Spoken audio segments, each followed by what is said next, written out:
Hey out there, this is October 18th, 2014, Saturday morning in Northern California,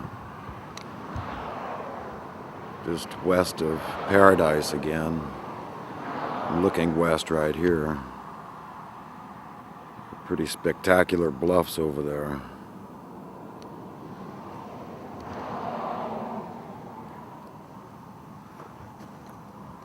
It's a big canyon. This is looking east more toward the foothills of the Sierras.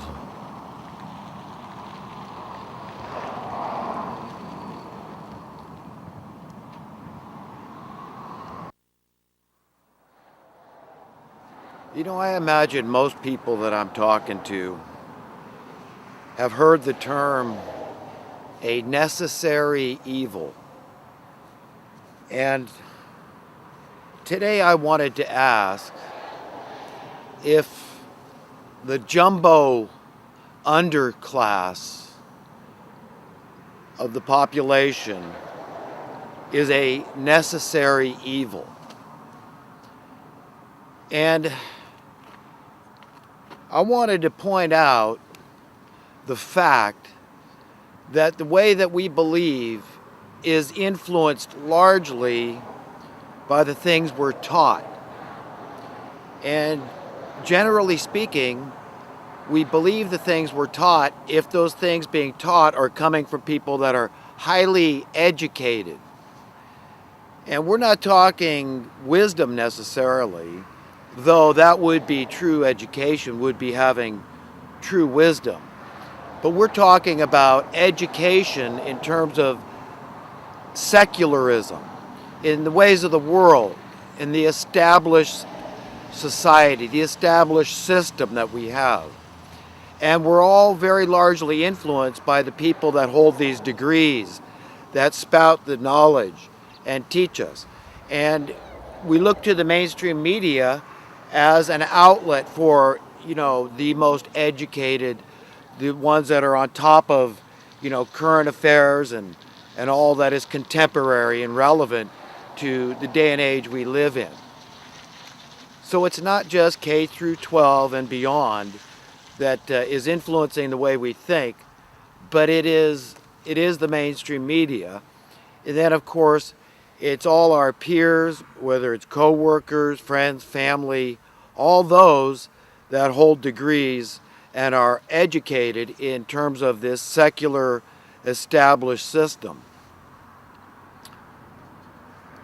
So, I think we really need to ask ourselves if we've just been taught a lie and taught something that other people maybe believe. And it's really not my place or your place to judge anybody, because whether somebody's doing something intentionally, wittingly, or unintentionally, unwittingly, we really can't judge the motives of a person's heart.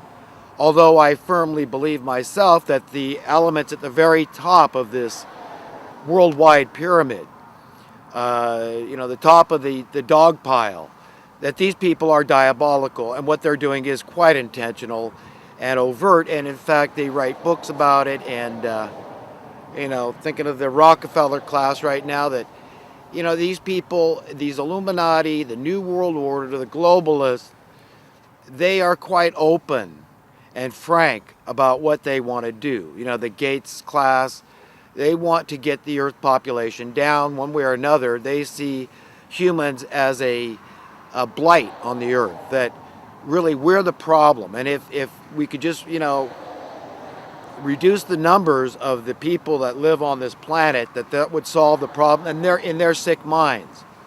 But they're not talking about, thinning themselves. They're talking about thinning the commoners. That is this huge pool, this jumbo grade underclass that exists out there. That, all these excess workers that we don't need, and they're just, the useless feeders, useless eaters, whatever they have terms for.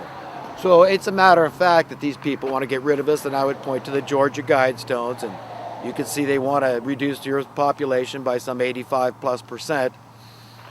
So, I am not an alarmist, and I'm not trying to scare anybody. I'm not a fearmonger. But, this is what we need to be awake to. Like Jesus taught, he said, be as shrewd as serpents and as innocent as doves. Shrewd just means, understanding the mind of a criminal. And, this is what a good detective learns to do. He says, well, I see what, how this guy was thinking because he's sick and twisted. Not that I'm sick and twisted, but in order to get a step ahead of this thing and catch this guy, I've got to kind of get into his head, into that sick, twisted thinking. And that's what we all need to do. We all need to be awake. And we all need to realize that we're going to have to choose a side here. And there's only two sides, and it's not Democrat or Republican, liberal or conservative, male or female, black or white. It's not anything like that. Okay, those are just divisive little nuances, tricks that these people use to keep us, at enmity with each other and wondering and, muddy the waters, keep us off balance, confused in the state of Babylon, this confusion factor. But no, what it comes down to, the two sides that exist are you're on the side of humanity or you're on the side of inhumanity. That's it. There's no... the term collective gets bandied about quite a bit, and as a pejorative. And I don't understand that, because I think that everybody would agree that a family is a type of collective, and that a society, community, is a type of collective. And, we're supposed to be working together. A factory is a type of collective. Any, whether macro or micro level, these things exist for good, that people, provide different services, provide different commodities, and, and we work together and to, achieve the goals that we're working toward, Like a family is looking out for each other. If one family member is distressed, to a degree, the entire family unit is distressed. And that's what I feel about humanity at large. That's why we've got to understand this comes down to just two sides. So there's only, one right belief system here, and there's a very huge wrong belief system. And these people at the top, just because they're at the top, does not indicate that they're more intelligent. It just indicates that they're more ruthless. They're more willing to step outside the bounds of common decency and do whatever it takes to have that position of power, that temporal, because we might be dead tomorrow, but these people are out of their minds. To me, in my estimation, the idea that, our lives are so fragile, so tenuous, it's so precarious that, anybody that would be overly invested in this little, shot in the dark existence we have with these mortal flesh and blood bodies of death, that we have to all surrender, and maybe today, that, it just staggers the mind. I don't understand why these people would do that. They've thrown away their conscience. They've rendered it irrelevant. They don't care. In fact, they don't like it. They don't want to know if there's some absolute truth that governs us. That if it indeed that, ethics and reason and justice and mercy, all these terms are real and true, and they're stepping outside of the bounds of those things. Common decency. That these people, are acting like they don't have a conscience, or at least they don't care about their conscience. And this is something I would like to dissuade anybody from doing. I would say, please, if you're on the fence, if you're not sure, if it's just, it's hard to go against the flow, against the establishment grain, listen, it's going to be a lot worse when you've got to answer for, not doing anything. See, your indifference is participation. It's like this. Let's take it as a very tangible nuts and bolts example. Rents in San Francisco keep going up and up. They keep on chipping away at any rent control, which is a consumer protection policy, because housing is an essential human need. You see, so if you've got these people that really, it's dog eat dog. They're living outside the bounds of common decency, outside the bounds of the golden rule of treating others the way you want to be treated. It's just about, social Darwinism, survival of the strongest, and, they just want to, the rat race. So the landlords, they just gouge. They do whatever they can. They say, you know what? I'm going to get as much as the market will bear. Isn't that capitalism? That's what everybody tells me. And it's not capitalism, okay? It's not. It's price fixing, okay? And when it comes to essential human needs, I object, and I object loudly. So understand this. Let's say you move to San Francisco, and hey, you're making more than the average Joe out there, and you say, hey, $2,000 a month for an apartment, no problem. But you understand your willingness to participate and to go along with these exorbitant rents causes problems for me. Do you understand? If I'm not making as much as you, okay, then I'm working at a disadvantage. Anybody that's not making as much bread as you is going to find it much more burdensome to crack that nut, okay? So you got to understand how you're complicit just by paying your rent, okay? Without giving it thought, by being indifferent, your complacency toward the plight of those that aren't as strong as you, aren't as smart, aren't as fortunate, aren't as lucky, aren't as whatever those qualities might be that you possess, by you not caring about the fact that, hey, the majority of other people out there don't possess those same qualities. In California, the majority of residents today are renting, okay? So the majority of people in California don't even have the wherewithal to be homeowners, even when they would rather.